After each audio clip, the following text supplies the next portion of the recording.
Sheeba's bytes and വ്ളോഗ്സിൻ്റെ പുതിയൊരു വീഡിയോയിലേക്ക് എല്ലാവർക്കും സ്വാഗതം. ഇന്ന് ഞാനൊരു പ്ലം കേക്കിൻ്റെ റെസിപ്പിയാണ് ചെയ്യുന്നത്. ഒരു മാസം മുന്നേ നമ്മൾ ഫ്രൂട്ട്സ് സോക്ക് ചെയ്ത് വെച്ചൊരു വീഡിയോ ചെയ്തിരുന്നു. അപ്പോൾ ആ സോക്ക് ചെയ്ത ഫ്രൂട്ട്സ് വെച്ച് എങ്ങനെയാണ് പ്ലം കേക്ക് ഉണ്ടാക്കുന്നതെന്നുള്ള വീഡിയോ ആണ് ഞാൻ കാണിക്കുന്നത്. അതിനാദ്യമായിട്ട് നമ്മൾ പഞ്ചസാരയൊന്ന് കാരമലൈസ് ചെയ്തെടുക്കണം. ഒരു പാൻ വെച്ചിട്ട് അതിനകത്തേക്ക് 1/2 കപ്പ് പഞ്ചസാര ഇട്ട് കൊടുക്കാം. നല്ലവണ്ണം ഒന്ന് സ്പ്രെഡ് ചെയ്തിടുക. എന്നിട്ട് ഫ്ലെയിം ഓൺ ചെയ്യുക. സൈഡിൽ നിന്നെല്ലാം ഉരുകി വരുന്ന സമയത്ത് നമ്മൾ അതൊന്ന് ഇളക്കി കൊടുക്കുക. പഞ്ചസാര ഫുള്ള് മെൽറ്റായിട്ട് കുറച്ച് ഡാർക്ക് കളറാകുന്ന സമയത്ത് അതിലേക്ക് ചൂടുള്ള വെള്ളം 1/2 കപ്പ് തന്നെ കുറേശ്ശെയായിട്ട് ഒഴിച്ചു കൊടുക്കാം. നല്ലവണ്ണം യോജിച്ചൊന്ന് തിളച്ച് വരുന്ന സമയത്ത് ഫ്ലെയിം ഓഫ് ചെയ്യാം. ഇപ്പോൾ നമ്മുടെ കാരമൽ സിറപ്പ് റെഡി ആയിട്ടുണ്ട്. കാരമൽ സിറപ്പ് ഉണ്ടാക്കുന്നത് വിശദമായിട്ട് ഞാൻ ഇൻസ്റ്റൻറ്റ് കേക്കിൻ്റെ വീഡിയോയിൽ പറഞ്ഞിട്ടുണ്ട്. അതൊന്ന് കണ്ടു നോക്കുക. ഇതൊന്ന് നല്ലവണ്ണം തണുക്കാനായിട്ട് വെക്കണം. നല്ലവണ്ണം തണുത്തതിന് ശേഷം മാത്രമാണ് നമ്മളിത് കേക്ക് ബാറ്ററിലേക്ക് ചേർത്ത് കൊടുക്കുന്നത്. ഇനി നമുക്ക് ഡ്രൈ ഇൻഗ്രീഡിയൻസ് എല്ലാം കൂടി ഒന്ന് അരിച്ചെടുക്കണം. 1/4 കപ്പ് മൈദയാണ് എടുക്കുന്നത്. അതിനകത്തേക്ക് 1 ടീസ്പൂൺ ബേക്കിംഗ് പൗഡറും 1/4 ടീസ്പൂൺ ബേക്കിംഗ് സോഡയും 1/4 ടീസ്പൂൺ ഉപ്പും 1/2 ടീസ്പൂൺ സ്പൈസസ് പൊടിച്ചത്, ഏലക്ക, ഗ്രാമ്പൂ, പട്ട, ജാതിക്ക, ഇത്രയും പൊടിച്ചത് 1/2 ടീസ്പൂൺ. നമ്മൾ ഡ്രൈ ഫ്രൂട്ട്സിനകത്ത് സോക്ക് ചെയ്ത സമയത്ത് ഇതൊക്കെ ഇട്ടിട്ടുണ്ട്, അതുകൊണ്ടാണ് 1/2 ടീസ്പൂൺ ഇടുന്നത്. ഇനി എല്ലാം കൂടി നമുക്കൊന്ന് നല്ലവണ്ണം അരിച്ചെടുക്കാം. ഒരു പ്രാവശ്യം അരിച്ചാലും മതി. എന്നിട്ട് നല്ലവണ്ണം ഒന്ന് മിക്സ് ചെയ്ത് കൊടുക്കണം. അത് നമുക്ക് മാറ്റി വയ്ക്കാം. ഇനി നമുക്ക് വെറ്റ് ഇൻഗ്രീഡിയൻസ് റെഡിയാക്കി എടുക്കണം. ബട്ടറാണ് ഞാൻ എടുത്തിരിക്കുന്നത്. ഒരു 85 ഗ്രാം ബട്ടർ എടുത്തിട്ടുണ്ട്. അല്ലെങ്കിൽ നിങ്ങൾക്ക് ഇതിന് പകരം ഓയിലാണെങ്കിലും എടുക്കാം.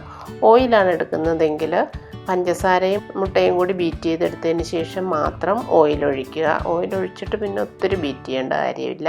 ഒരു 2 മിനിറ്റ് ബട്ടർ ഒന്ന് ബീറ്റ് ചെയ്ത് സോഫ്റ്റ് ആക്കിയതിന് ശേഷം അതിനകത്തേക്ക് 1/2 കപ്പ് ബ്രൗൺ ഷുഗറാണ് ഞാനിവിടെ എടുത്തിരിക്കുന്നത്. പൊടിച്ച ബ്രൗൺ ഷുഗറാണ്. അതുകൂടി ഇട്ടിട്ടൊന്ന് നല്ലവണ്ണം ബീറ്റ് ചെയ്ത് സോഫ്റ്റ് ആക്കി എടുക്കണം. നല്ലവണ്ണം ബീറ്റ് ചെയ്ത് സോഫ്റ്റ് ആക്കിയതിന് ശേഷം നമുക്കതിനകത്തേക്ക് മുട്ട ഓരോന്നായിട്ട് ഇട്ട് കൊടുത്തിട്ടൊന്ന് ബീറ്റ് ചെയ്യാം. 2 മുട്ടയാണ് എടുക്കുന്നത്. അത് ഓരോന്നായിട്ട് ഇട്ടിട്ട് ഒന്ന് ബീറ്റ് ചെയ്തെടുക്കാം.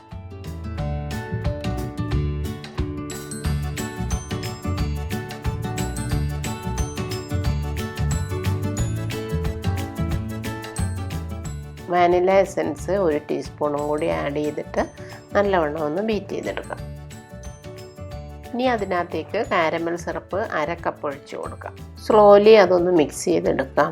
ബീറ്റർ വെച്ചാണെങ്കിലും ചെറുതായിട്ടൊന്ന് മിക്സ് ചെയ്താൽ മതി. എല്ലാം കൂടി നല്ലവണ്ണം മിക്സ് ആക്കിയതിന് ശേഷം ഇത് നമുക്കൊന്ന് മാറ്റി വയ്ക്കാം. ഇനി നമുക്ക് അരിച്ചു വെച്ചിരിക്കുന്ന മൈദയിലേക്ക് 200 ഗ്രാം സോക്ക് ചെയ്ത് വെച്ചിരിക്കുന്ന ഡ്രൈ ഫ്രൂട്ട്സ് ഇട്ട് കൊടുക്കാം. മൈദയിലേക്ക് ഡയറക്റ്റ് ഇടുകയാണ് ചെയ്യുന്നത്. അപ്പോൾ കേക്കിൻ്റെ എല്ലാ ഭാഗത്തും ഇത് ഒരേപോലെ സ്പ്രെഡ് ചെയ്ത് വരുന്നതിനാണ് ഇങ്ങനെ ചെയ്യുന്നത്. നല്ലവണ്ണം എന്നിട്ടൊന്ന് മിക്സ് ചെയ്ത് കൊടുക്കാം. അതിനുശേഷം കാഷ്യൂനട്ട് വറുത്ത് പൊടിച്ച് വെച്ചിരിക്കുന്നത്, ഒരുപാട് പൊടിക്കണ്ട, ചെറിയ 2-3 കഷ്ണങ്ങളാക്കി ഒന്ന് പൊടിച്ചെടുത്തത്, അതും കൂടി ഒന്ന് ഇട്ടിട്ട് നല്ലവണ്ണം ഒന്ന് മിക്സ് ചെയ്തെടുക്കാം.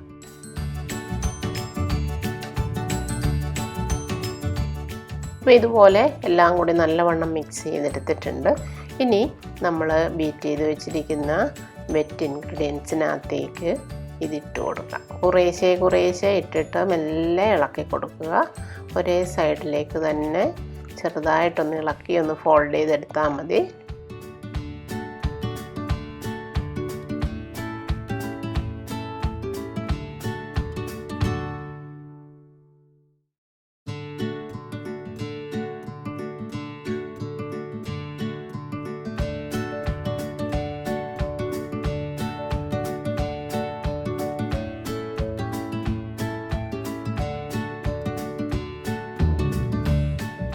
ഒരു 3-4 പ്രാവശ്യമായിട്ട് ഇട്ടിട്ട് എല്ലാം കൂടി നല്ലവണ്ണം ഫോൾഡ് ചെയ്തെടുക്കാം.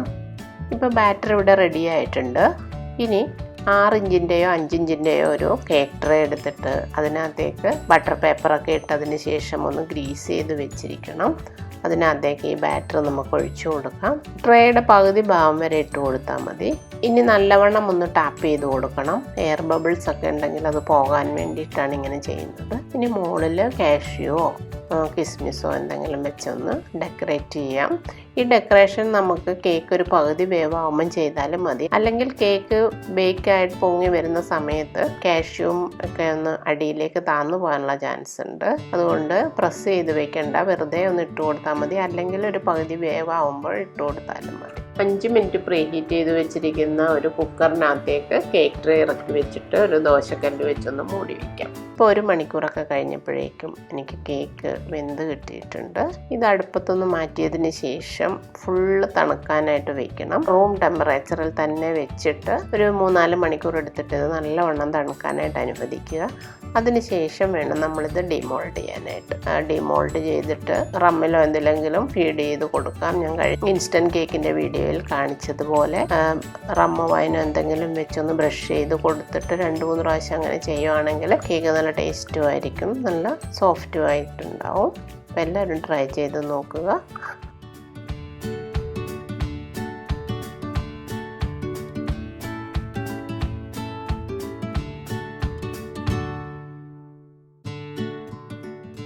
നമുക്ക് കട്ട് ചെയ്ത് നോക്കാം. ഇതുപോലെയാണ്, നല്ല സോഫ്റ്റ് ആയിട്ടുള്ള കേക്കാണ്.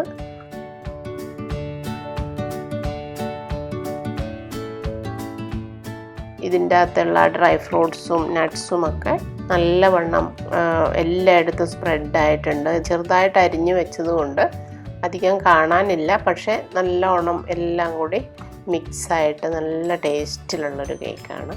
എല്ലാവരും ട്രൈ ചെയ്ത് നോക്കുക. പുതിയ വീഡിയോസുമായിട്ട് നമുക്ക് വീണ്ടും കാണാം. എല്ലാവർക്കും ഹാപ്പി ക്രിസ്മസ്.